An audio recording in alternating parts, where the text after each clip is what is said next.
আমার একটা ছেলে আছে, বাচ্চা হয়েছে 46 দিন আগে।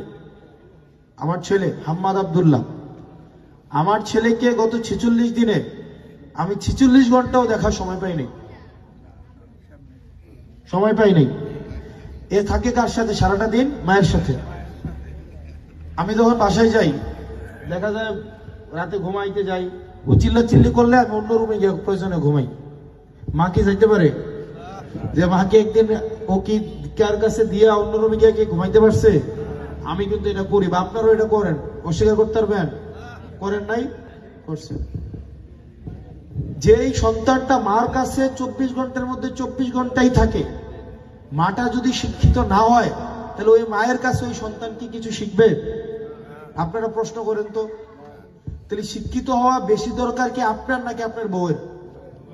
এবার আমরা মনে করি কি বউ যদি শিক্ষিত এই দিয়ে বেশি বুঝবো, বেরিয়ে তেরা তো কথা কি, এটা আমরা মনে করি না? যে মহিলা মানুষ এত কথা কি। কিন্তু মহিলা মানুষ যদি শিক্ষিত না হয়, তখন ওই সংসারে আপনি দেখবেন সবসময় এক ধরনের একটা অশান্তি, বিভ্রান্তি, এক ধরনের টানাপোড়েন চলতে থাকে।